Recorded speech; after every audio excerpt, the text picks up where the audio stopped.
Bila yang ada, bila yang wujud, bila yang hidup, bila yang berkuasa masih diri manusia kita, itulah dosa dan itulah neraka.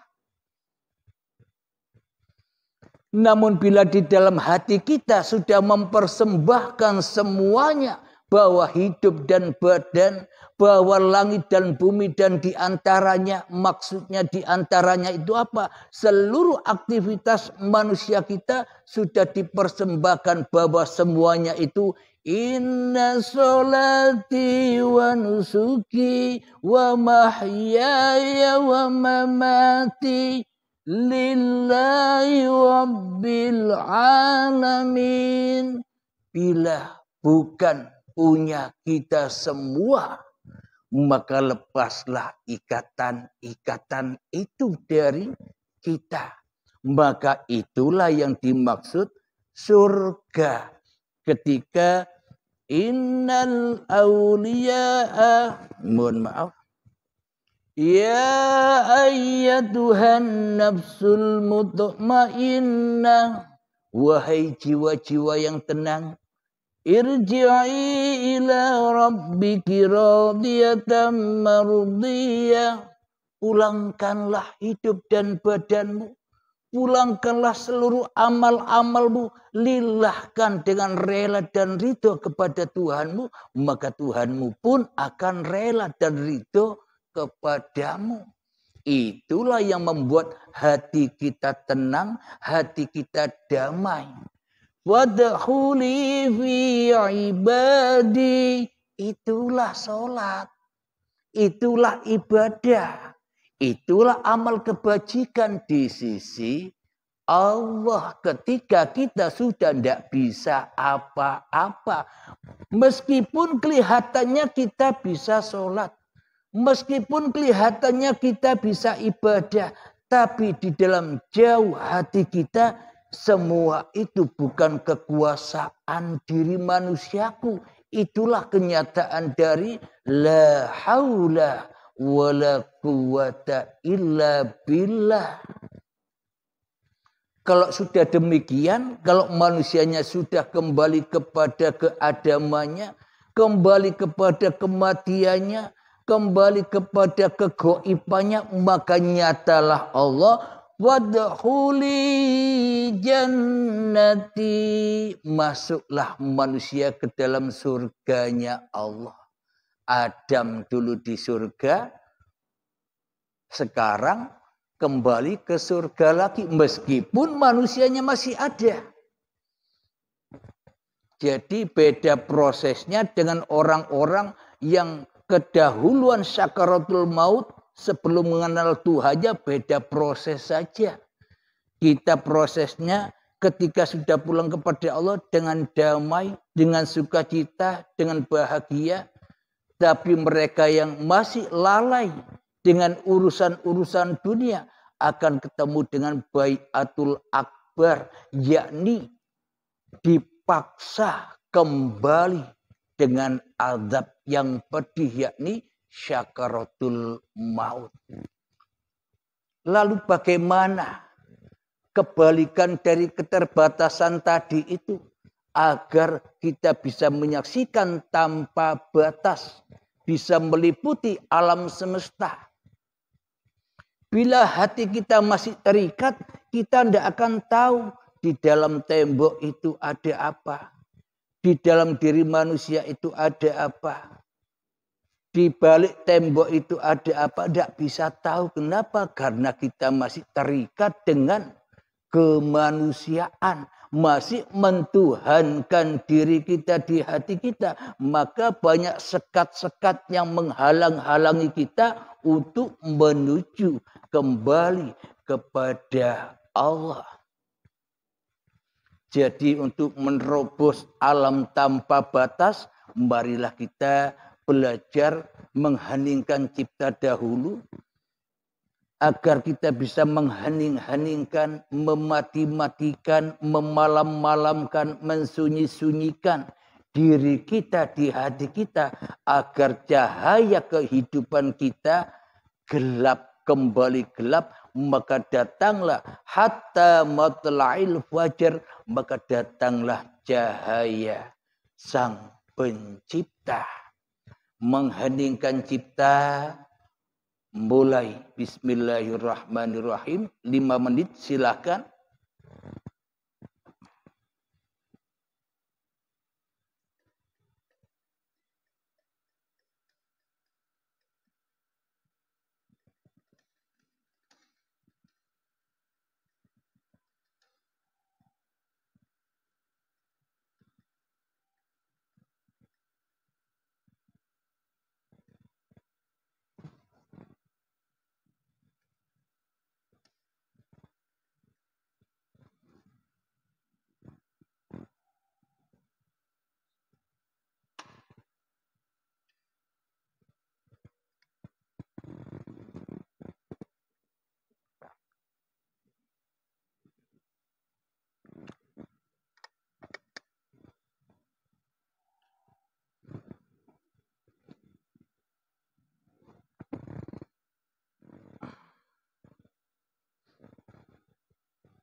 Alhamdulillahirabbil alamin, mengheningkan cipta selesai.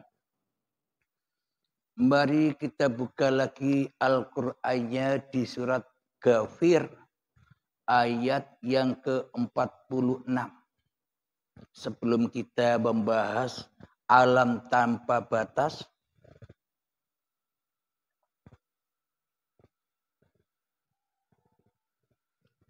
Bismillahirrahmanirrahim. An-nar yu'raduna 'alaiha ghuduwan wa 'ashiyyan wa yawma taqumus sa'ah udkhilu ala fir'auna asyaddal 'adzab. Yang artinya kepada mereka diperlihatkan neraka pada pagi dan petang. Berarti neraka itu pagi dan petang. Di mana adanya pagi dan petang? Sekarang kan juga ada pagi dan petang. Dan pada hari terjadinya kiamat, lalu kepada malaikat diperintahkan, masukkanlah Fir'aun dan kaumnya ke dalam azab yang sangat keras. Siapa kaumnya Fir'aun itu? Sejatinya kaumnya Fir'aun itu yang mana di dalam hatinya masih jadi Tuhan. Masih mensekutukan Tuhannya dengan dirinya. Itulah kaumnya Fir'aun yang ngaku-ngaku jadi Tuhan tanpa disadarinya. Berarti di dalam neraka itu ada pagi dan petang. Berarti kapan neraka itu? Ya ketika kita masih jadi kaumnya Fir'aun di dalam hati kita, ya kita kena azab yang keras terus. Menghadapi berbagai macam kesulitan-kesulitan dunia. Mengejar di dalam persaingan-persaingan mencari dunia. Timbullah ketakutan, timbullah penderitaan, timbullah kekhawatiran. Dengan munculnya berbagai macam bencana, ya itulah azab yang keras. Ketika di dalam hati kita masih mengikuti langkah-langkah setan, masih menjadi kaumnya Fir'aun. Maka dari itu ikutilah musuhnya Fir'aun siapa? Nabi Musa. Jadi seluruh para nabi dan para rasul itu pasti sudah menyaksikan Tuhannya tanpa batas. Jadi maksudnya tanpa batas, tanpa ikatan, bila kita sudah terbebas dari belenggu-belenggu kemanusiaannya, maka uripe Allah tahu apa yang di dalam tembok, apa yang di dalam hati manusia, apa yang di baliknya tembok, apa yang di dalam batu, apa yang di dalam tumbuh-tumbuhan, apa yang di dalam bumi, apa yang ada di atas langit. Semuanya tanpa batas. Sudah tahu semua. Akan tetapi bagi orang-orang yang salah memahami tanpa batas ini, masih teraku-akui oleh makrifat manusianya. Karena manusianya masih terbelenggu dengan dirinya, terbelenggu dengan kasab-kasabnya, terbelenggu dengan karomah-karomahnya. Seolah-olah dirinya tahu besok ada kejadian apa. Besok siapa yang meninggal. Tahun ini ada apa kejadiannya. Seolah-olah mereka ini lebih dari menjadi Tuhan. Tambah jauh tersesatnya di dalam hatinya. Ketika diri manusianya masih merasa tahu semua itu. Apa maknanya tanpa batas? Ketika manusia kita sudah tidak tahu apa-apa, itulah tahu tanpa batasnya Allah. Itulah sesuatu yang diliputi oleh Allah sendiri. Jadi Kanjeng Nabi ditanya oleh malaikat tentang hari kiamat. Kapan datangnya kiamat Muhammad? Kanjeng Nabi Muhammad terdiam sebentar. Dihabari oleh Allah. Kiamat itu urusan Tuhanku. Jadi Nabi Muhammad saja tidak tahu kiamat itu datang. Manusia kok merasa tahu kapan datangnya kiamat. Padahal sejatinya kiamat yang ada di luar itu, yang ditakuti oleh manusia itu tidak penting. Tidak penting kiamat itu. Maknanya kiamat yang mana yang harus diimani? Katanya iman kepada hari kiamat. Kok tidak penting? Ya apa maksudnya? Maknanya bila kiamat-kiamat kubro yang katanya datangnya hancurnya langit dan bumi, meletusnya gunung-gunung. Bila kiamat yang kita yakini hanya sebatas kiamat dohir, maka selamanya tak ada orang muslim. Tak ada para nabi, tak ada para rasul, wong belum kiamat. Bagaimana bisa merealisasikan, menyaksikan sendiri kiamat itu? Bila kiamatnya belum datang berarti tak ada manusia yang bisa kembali kepada Tuhannya. Apalagi ada nabi dan rasul bila kiamatnya belum datang. Akan tetapi yang paling penting itu adalah kiamatkan dirimu di hatimu. Itulah maknanya iman kepada hari akhir. Keberadaan, kewujudan diri manusiamu di hatimu. Itu maknanya kiamat. Ketika kita sudah rela, ketika kita sudah ridho bahwa yang wujud hanya Allah, bahwa yang hidup hanya Allah, bahwa yang kuasa menguasai badan-badan ini hanya Allah, itulah kiamat itu. Hancurnya langit dan bumimu, hancurnya hidup dan badanmu, dan hancurnya segala sesuatu yang kau lakukan sudah dipersembahkan dengan rela dan ridho kepada Tuhanmu yang mentuhani kamu. Itulah hari akhir.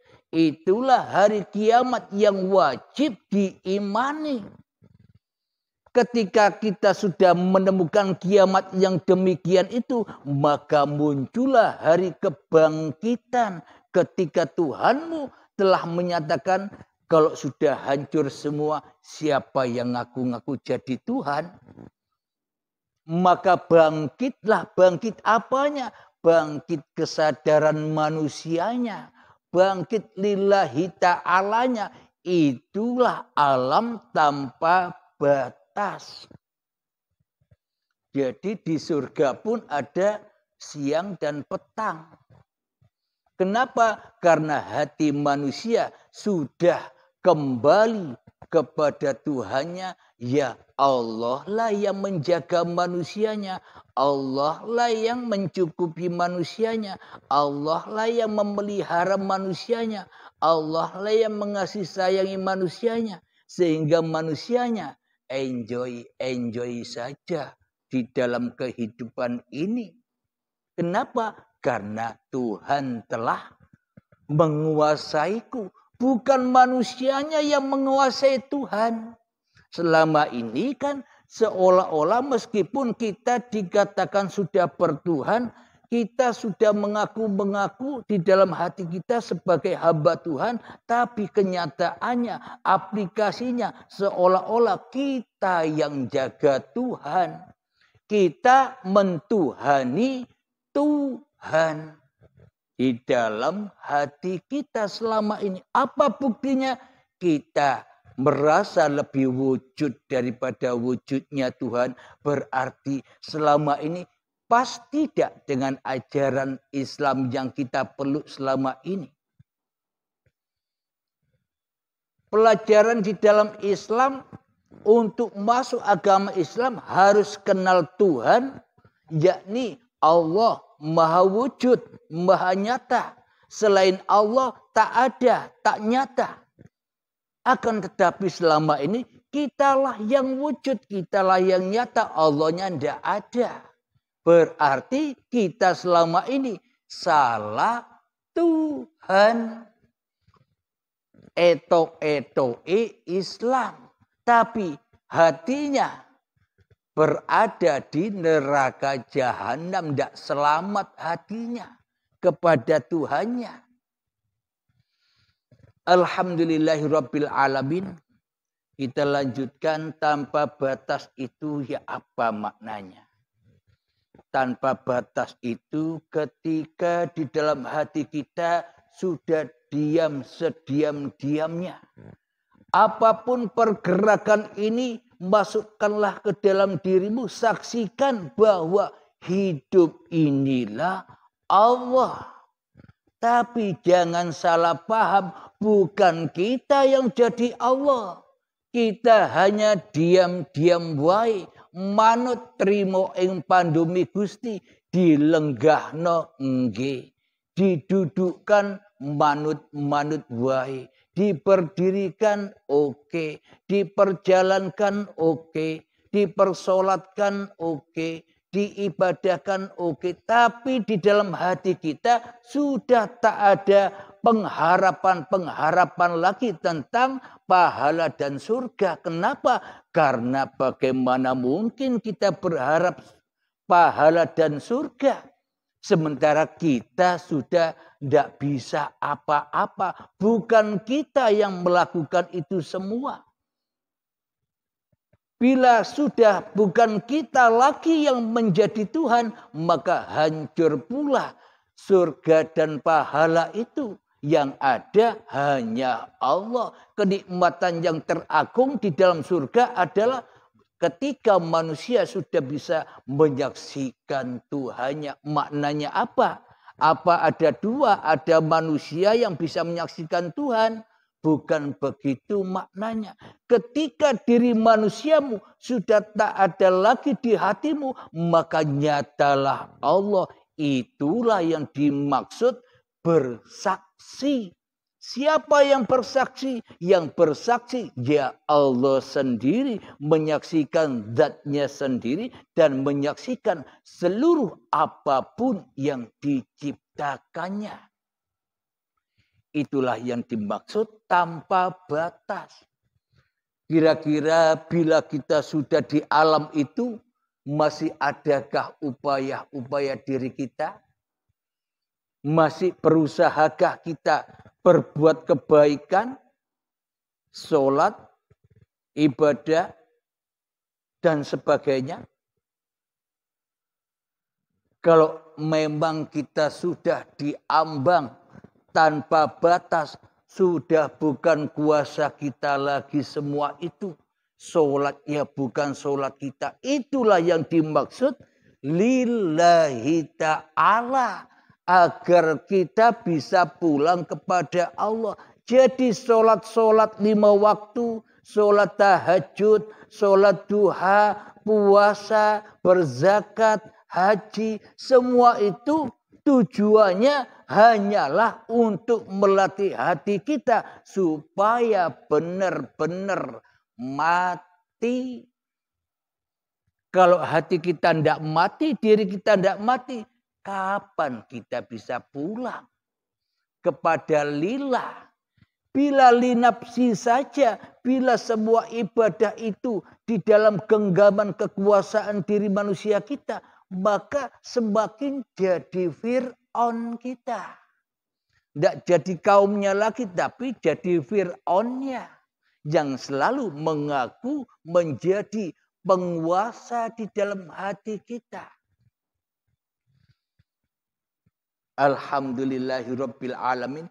Tanpa batas itu adalah, itulah yang dimaksud orang-orang yang masuk surga itu sangat amat langka. Kenapa? Karena ruangnya tanpa batas.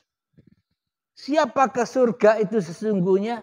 Ya uripe Allah, itulah surga yang tanpa batas.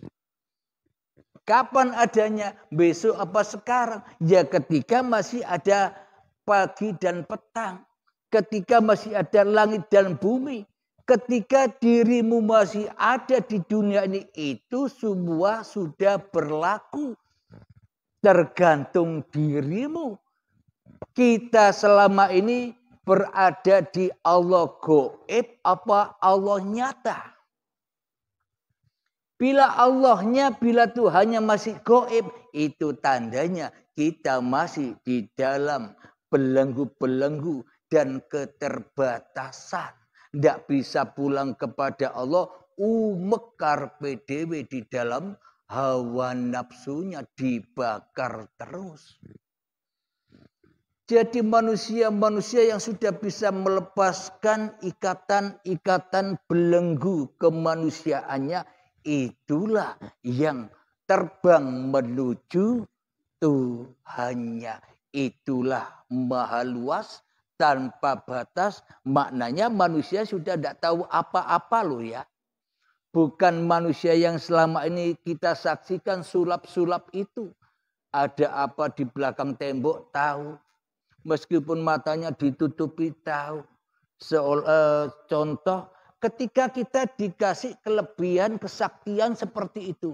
Di dalam hati kita tambah bangga apa tidak? Tambah sombong apa tidak? Bila hati kita tambah bangga, tambah sombong, tambah dalam ikatannya. Tambah dalam nerakanya. Ketika kita bisa sholat, bisa ibadah, bisa tahajudan, bisa duha. Dalam hati kita merasa bangga, merasa diri kita sudah baik. Itu tambah dalam nerakanya apa tidak? Tambah dalam bukan? Kenapa? Pengakuannya tambah mencengkram. Keterbatasannya tambah mengikat. Karena terikat dengan hawa nafsunya, ya sempit tempatnya. Namun bagi manusia yang sudah kembali kepada Tuhannya, ibaratkan seperti wayang. Diperjalankan jadi bajingan, oke.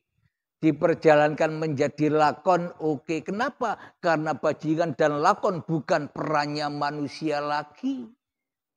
Karena Allah lah, dalanglah yang maha membuat peran. Bila kita masih merasa baik, berarti kita masih terbelenggu. Bila kita merasa buruk, berarti pun juga kita masih terbelenggu. Bagaimana caranya? Ya pegang tongkatnya bagi orang-orang, bagi sahabat-sahabat yang sudah baiat, kan punya tongkatnya, pegang tongkatnya, aman sudah. Alhamdulillahirabbil alamin. Ketika Nabi Musa dihadapkan dengan lautan merah, bila tak ada tongkat itu, maka lautan merah itu akan menenggelamkan Nabi Musa dan pengikutnya. Akan tetapi Musa lemparkan tongkat itu sehingga lautan merah itu membiak, ada ombak kanan yang besar, ada ombak kiri yang besar pula. Apa lambangnya ombak kanan? Orang-orang yang tenggelam di dalam kebaikannya. Orang-orang yang tenggelam di dalam ibadah-ibadahnya. Orang-orang yang tenggelam di dalam kekayaannya. Orang-orang yang tenggelam di dalam kebanggaan dan kemuliaannya. Itulah ombak merah golongan kanan. Tenggelam. Kenapa? Karena tidak tahu tongkatnya. Tidak tahu Tuhannya. Tak pernah ketemu Tuhannya. Maka takkan pernah berjumpa dengan jalan Shiratal Mustaqim. Ombak yang sebelah kiri itu ombaknya orang-orang yang berputus asa dari rahmatnya Allah. Aku sudah dinilai buruk oleh banyak orang. Biarkan tak tambah. Aku buruk-burukkan lakuku. Ku tinggalkan syariat-syariat agamaku tambah buruk. Ia menderita dengan keburukannya sendiri. Karena putus asa hatinya dari ampunan Allah. Maka Nabi Musa, lurus saja Musa. Jangan kau tengok kanan dan kirimu.